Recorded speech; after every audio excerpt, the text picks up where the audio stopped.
Hola, vamos a intentar empezar un poco el tema 2 de este modo, a ver qué tal se nos da.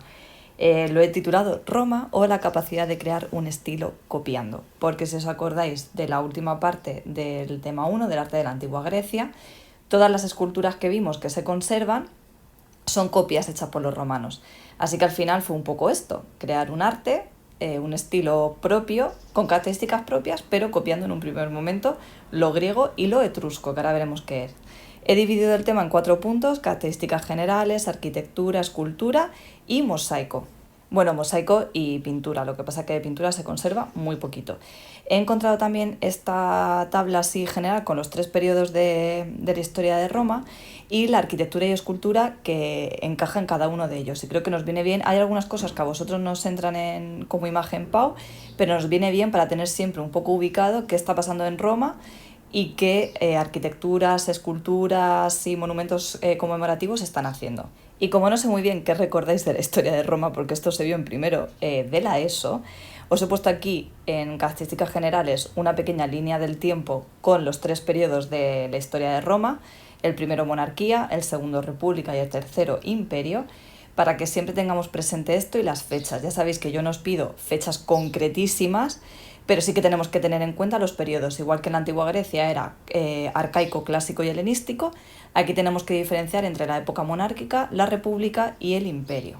Son 3 periodos en los que la producción arquitectónica, escultórica y en general artística de Roma no va a parar, pero sí que es verdad que tema templos van a ser mucho más característicos de la época republicana y del primer imperio, y a lo largo del segundo imperio y ya últimos años de este periodo van a perder fuerza a favor de otros monumentos, ya sean termas, foros, estadios, anfiteatros, teatros, circos, otros edificios para el uso y disfrute de la población imperial, del Imperio Romano, pero no tanto para venerar a sus dioses, como que pierde importancia la religión en favor de lo social, de dar a la población aquello que pedía, que era pasárselo bien. Y ya de paso también pues que el emperador de turno se hiciese un poco el chulo, un poco de postureo de lo que había construido para su población. En fin, que características generales tenemos estas 4, ya os las desarrollaré mucho más en el Prezi de la unidad, pero así por acercarnos un poco a ellas. El arte romano proviene del griego y la tradición etrusca. ¿Y qué era Etruria? ¿Qué eran los etruscos? Pues esto que os aparece aquí en el mapita son regiones de Italia, diferentes regiones de que ahora lo que consideramos Italia, que tuvieron una influencia fundamental en el desarrollo del arte romano. De lo griego, pues obviamente creo que queda claro hasta qué punto influenció en el arte romano. Ya hemos visto todas las copias que realizaron y creo que tampoco tenemos que ir mucho más por ahí. Otra de las características generales es el pragmatismo. Esto quiere decir que lo que les interesaba sobre todo de construir y crear arte era interesarse por lo real, lo inmediato, que fuera rápido de hacer, pero que también fuera bonito, obviamente, ahora veremos de qué manera, y lo útil. Eran arquitecturas, eran edificios que servían para algo, ya sea para ver una competición, una lucha de gladiadores, para ver una carrera de cuadrigas, para impartir justicia, para cobrar impuestos, etcétera, etcétera. O sea, todo tenía una función muy, muy clara en la arquitectura romana. Esto no quita que quisieran que quedasen bonitos y que fueran monumentales y grandiosos. De hecho, se tiende a la grandiosidad y a la monumentalidad de estos edificios, en algunos casos más que en la propia Grecia, ¿vale? Esta escala humana que buscaba lo griego ya no está tanto en los romanos. Los romanos tienden más a la monumentalidad. Tened en cuenta que al final el arte se emplea como medio de propaganda política del Estado. Por lo tanto, es un poco, y perdón la expresión, a ver quién la tiene más grande de todos los emperadores y dirigentes romanos. Entonces, a mayor tamaño del monumento, mejor empleo de materiales y más complejidad en su construcción, pues mejor, quedaba mucho mejor y se hacía mucho más de respetar por parte de la población. Luego lo iremos viendo manifestación por manifestación, arquitectura, escultura, mosaico y pintura, pero ya os comenté que una de las diferencias fundamentales entre Grecia y Roma era la personificación del arte romano. Era importante retratar o que quedase implícito en la arquitectura construida el aura de aquel que mandaba construirlo, o las batallas que había ganado, o sus logros como político. Esto es muy importante para la arquitectura romana y la escultura romana. Vamos a centrarnos hoy a empezar la arquitectura, no nos va a dar tiempo, porque entre que copiéis el esquema y vais parando el vídeo, etcétera, creo que no nos va a dar tiempo a verlo todo. Pero bueno, un poquito iniciarnos en la arquitectura romana, porque aquí sí que hay mucha más variedad respecto a la arquitectura griega. Y una de las primeras novedades es utilizar el hormigón o argamasa, como ellos le llamaban. Esto se utilizaba como base de la arquitectura y luego se revestía de mármol o piedra, dependiendo del dinero que tenía aquel que mandaba construir el edificio en sí. Hay muchos tipos de forma a la que se le daba al hormigón. Os he puesto una foto de un ejemplo de ellos, pero esta va a ser la base constructiva de la arquitectura romana.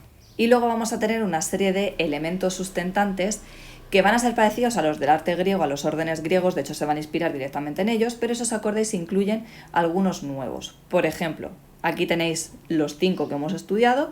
Los nuevos incluidos en el arte romano serían el orden toscano, que es esa pequeña modificación del dórico, y el compuesto, que es la mezcla entre el corintio y el jónico.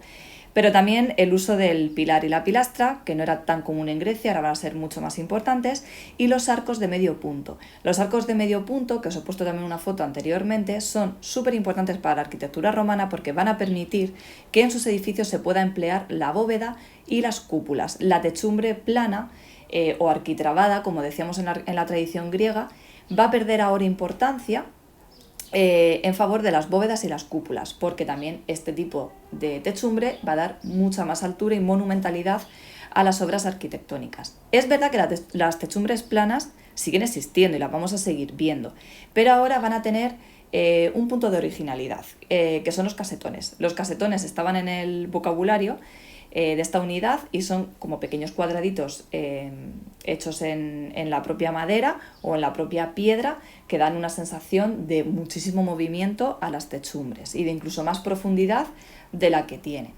Entonces, así resumiendo, todos los nuevos elementos constructivos que tenemos ahora serían esos 2 órdenes arquitectónicos nuevos, toscano y compuesto, luego el pilar y la pilastra, los arcos de medio punto, que permiten que se abran bóvedas y cúpulas. Y si encontramos techumbres planas, van a ser casi al 100% adornadas con casetones.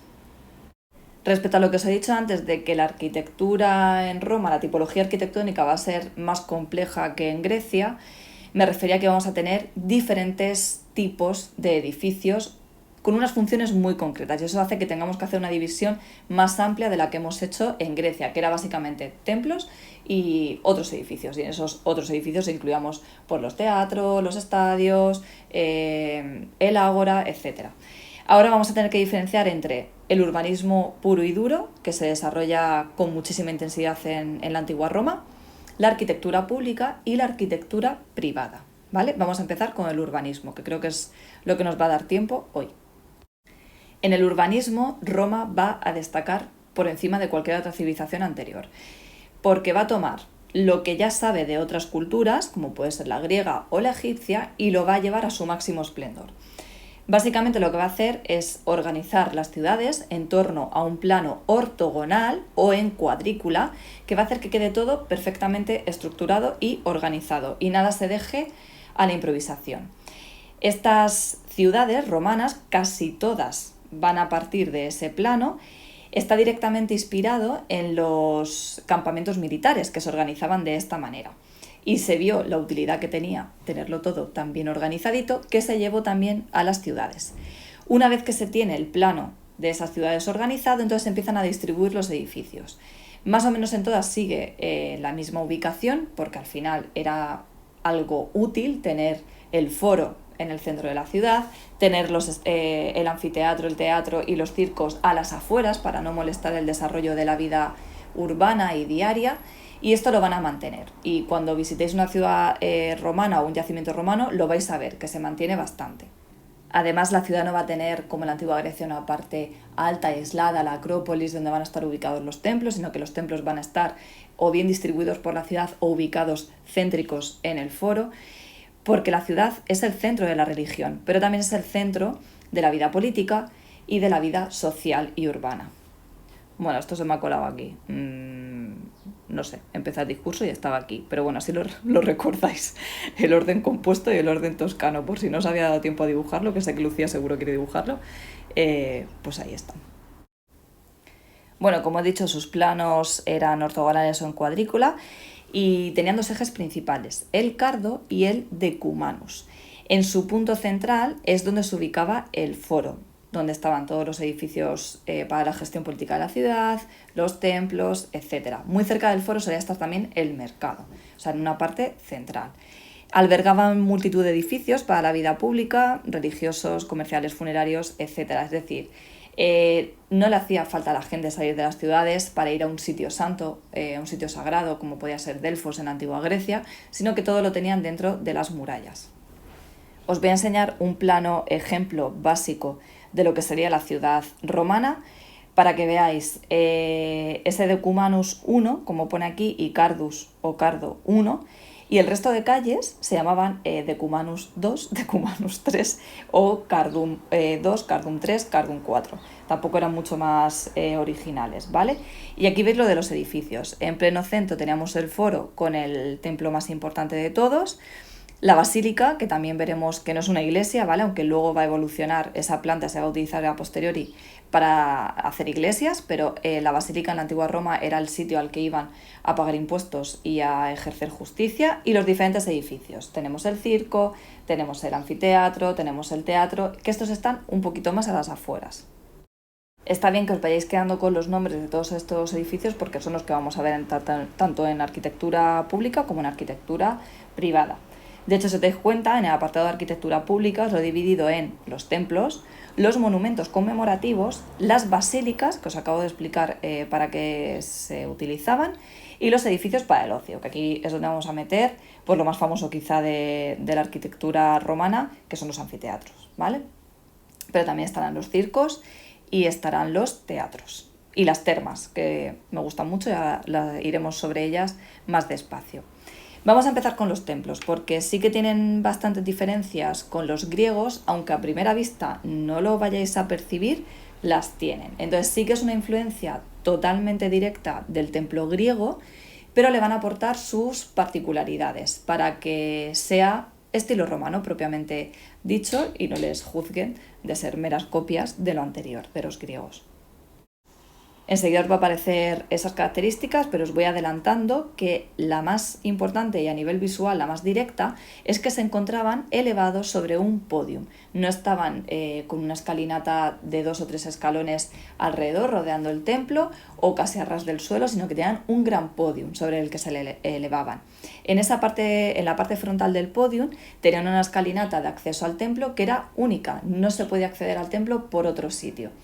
Esto hace que no fueran perípteros, es decir, que no estuvieran rodeados totalmente de columnas, sino que los templos romanos se consideran pseudo-perípteros en su mayoría. Quiere decir que tenían, como veis aquí en la Maison Carrée, que esto está en Francia, en Nimes, tenían esa parte frontal con la escalinata y el podium períptera, pero a mitad o a los 2/3 del templo, hacia su largura, hacia el fondo, ya se adosan las columnas al muro. Esto hace que los consideremos pseudoperípteros. En este caso es un orden corintio, en el caso de la Maison Carrée, pero vamos a ver que también se utiliza, como hemos dicho, dos órdenes nuevos, el toscano y el compuesto.